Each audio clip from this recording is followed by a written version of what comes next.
It was one of those mornings when the world felt unbearably heavy. The kind of morning when even the light from the window feels too bright, too cruel, as if mocking your pain instead of comforting it. Sarah sat on the edge of her bed, staring blankly at the floor, her phone loosely clutched in her trembling hand. The screen glowed with unread messages, overdue reminders, and another rejection email. Thank you for your interest, but we've decided to move forward with another candidate. Her chest tightened. That was the 7th rejection this month. She tried to swallow the lump in her throat but couldn't. It wasn't just about the job, it was about everything. Her mother's illness, her bills piling up, her loneliness. Every corner of her life felt like a wall closing in. God, she whispered hoarsely, her voice cracking, are you still there? Silence. Just the low hum of the refrigerator from the next room. She glanced at her bedside table where her worn-out Bible lay open, untouched for days. It used to be her daily comfort, her lifeline. But lately, even scripture felt empty, like the words were written for someone else. Sarah rubbed her temples and tried to remember the last time she had genuinely smiled. Not the polite, forced one she showed others, but a real one, born from joy. She couldn't. The past few months had drained every ounce of hope she had left. She had prayed, cried, fasted, believed, but nothing had changed. She got up slowly, walked to the window, and looked out at the gray morning sky. The world seemed to move on just fine without her. Cars passing, people walking, life happening. But inside her, everything was still. Stuck. Maybe, she whispered, maybe you've forgotten me. It was a thought she had been too afraid to say out loud until now. Her phone buzzed again, pulling her out of her thoughts. Another message. She sighed and picked it up. This time, from her landlord reminding her that rent was due tomorrow. The words blurred as tears filled her eyes. She sank back onto her bed and covered her face with her hands, sobbing quietly. She didn't want to feel this way anymore, tired, unseen, unloved. She wanted to believe that her prayers mattered, that her tears weren't wasted. But right now, all she could feel was the ache of waiting. Then something unexpected stirred in her heart, a small, quiet nudge. Open the Bible. She hesitated. Why? It's not going to change anything, she muttered under her breath. But the nudge came again, stronger this time. With a trembling sigh, she reached for the book and said softly, okay, God. If you're real, if you're still listening, say something. Please. She let the pages fall open naturally and her eyes landed on Isaiah 43:19. Behold, I am doing a new thing. Now it springs forth, do you not perceive it? The words seemed to leap off the page. Her heart started to race as if something deep inside her recognized those words as truth. She read them again and again. Doing a new thing, she whispered. Now it springs forth. It didn't make sense. Her life was falling apart, not beginning anew. But somehow, she felt something stir inside her chest, faint, fragile, but real. She closed her eyes, and for the first time in months, she felt it, peace. It was soft and almost imperceptible at first, like a warm breeze passing through her soul. But it grew, filling every corner of her being until the tears streaming down her face weren't just from pain anymore, they were from something else. Hope. Just then, her phone buzzed again. She frowned and wiped her eyes, expecting another bill reminder. But the notification was different, a YouTube recommendation from a Christian channel she didn't even remember subscribing to. The title read, God says, this message will change everything for you. Her heart skipped. The words mirrored exactly what she had just prayed. It was too coincidental. Or maybe, it wasn't a coincidence at all.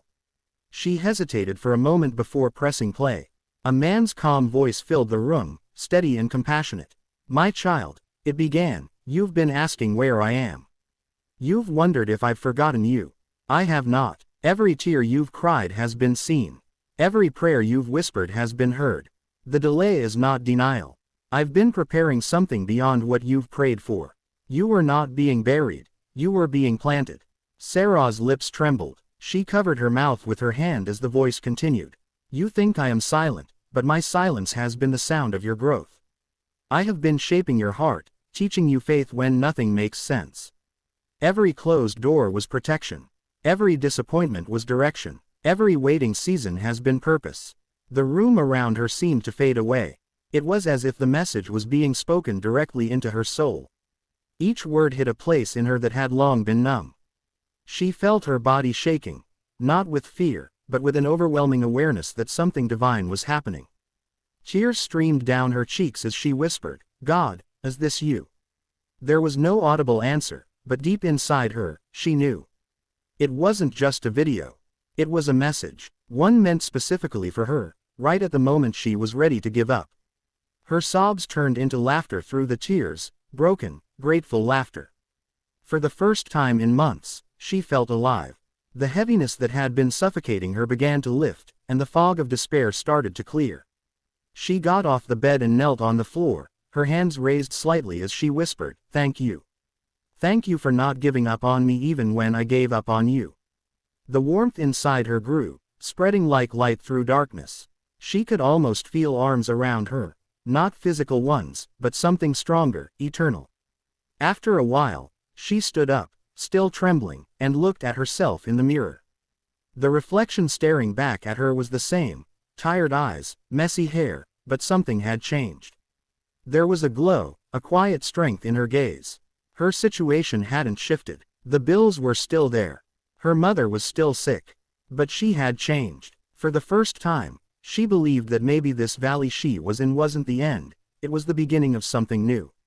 She wrote down the verse, Isaiah 43:19, on a small piece of paper and taped it to her mirror.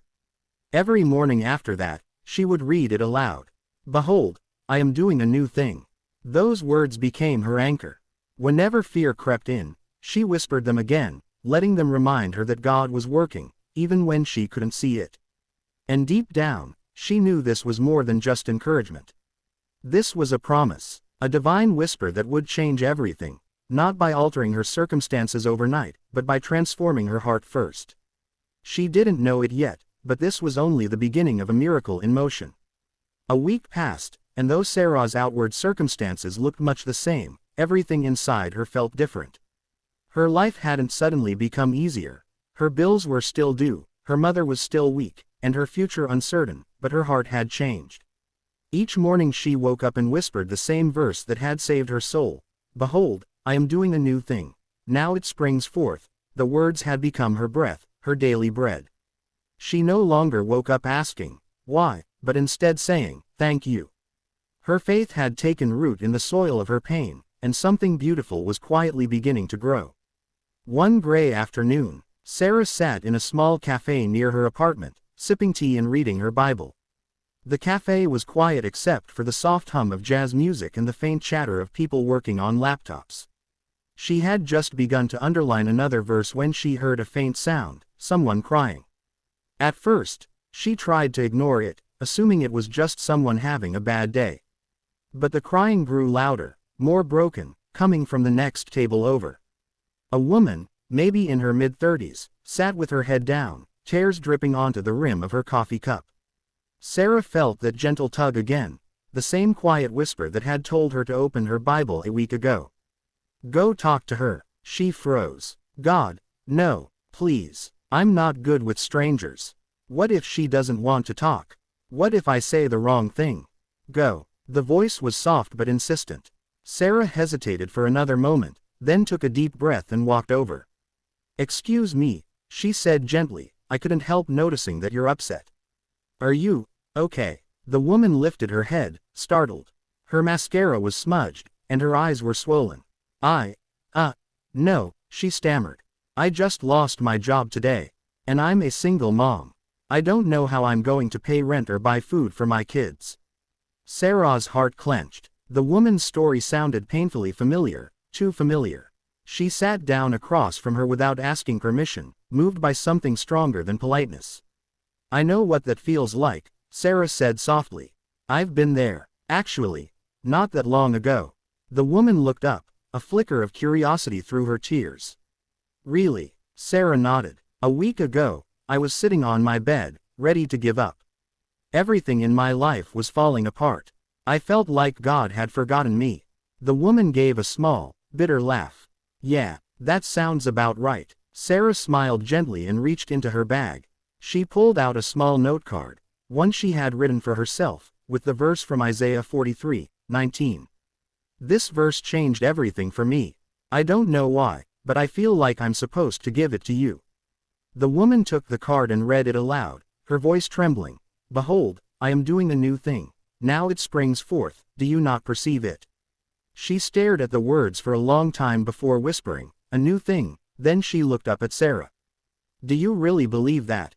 Sarah's eyes softened. I didn't. Not at first. But I do now. Because I realized that God never stopped working, even when I couldn't see it. Sometimes the hardest seasons are the ones where He's planting something deep in us.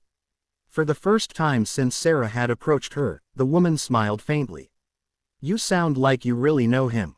Sarah shook her head. No, I just finally stopped running from Him. They talked for nearly an hour. Sarah listened as the woman shared her story, how her husband had left 2 years ago, how she had been juggling 2 jobs, how she had tried to stay strong for her children until everything fell apart that morning. Sarah didn't have all the answers, but she had something better: empathy, peace, and a quiet confidence that came from God's presence. Before leaving, Sarah prayed for her right there in the cafe. Heads turned, people stared, but neither of them cared. When they said goodbye, the woman hugged her tightly and whispered, "Thank you. I think God really sent you to me." As Sarah walked home, the cold air brushed against her cheeks, but inside she felt warm. She realized something profound. The message that had changed her life wasn't meant to stop with her. It was meant to flow through her. That night, she sat by her window with her journal open and wrote, "Greater than, God, maybe this is what you meant when you said you're doing a new thing. You're not just fixing my problems, you're changing my heart. You're teaching me to see others the way you see them. To be the answer to someone else's prayer." The next morning, her phone buzzed with a new email. She assumed it was another bill or some advertisement, but when she opened it, she froze. It was from a company she had applied to months ago, a job she'd completely forgotten about. Dear Ms. Bennett, we are pleased to inform you that we would like to offer you the position. Your qualifications and experience are an excellent match for our needs. Please confirm your acceptance at your earliest convenience. Sarah stared at the screen, tears filling her eyes. No way, she whispered. Her knees gave out, and she sank to the floor, laughing and crying all at once. She had stopped chasing answers, and that's when they came. Falling to her knees, she whispered, "You really weren't done, were you?" And deep within, that familiar whisper came again, "I told you, my child." This message would change everything. From that day on, Sarah carried her story like a light. She started sharing it online, writing small devotionals and posting them on her page. At first, only a few people read them, but then messages started pouring in. A woman wrote, "I was about to end my life until I read your story." A man said, "I felt like God forgot me, but your post reminded me He hasn't." Sarah realized she was no longer just surviving, she was serving. The message that once saved her in her darkest hour was now saving others.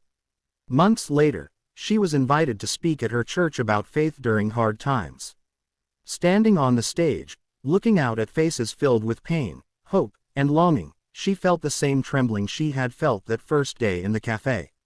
She took a deep breath and began, "I once thought God was silent. I thought He had forgotten me.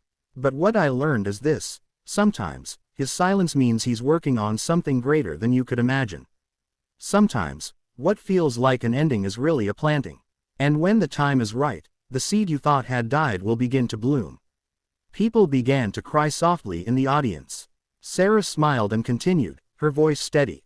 "If you're here today and you feel like God is far away, I want you to know, He's closer than you think. He hasn't abandoned you. He's whispering to you, right now, just like He whispered to me, 'I am doing a new thing.' Can you not see it?" When she stepped down, a woman approached her, tears streaming down her face, and said, "That was the message I needed today." Sarah hugged her and whispered the same words she once received, "This message will change everything for you."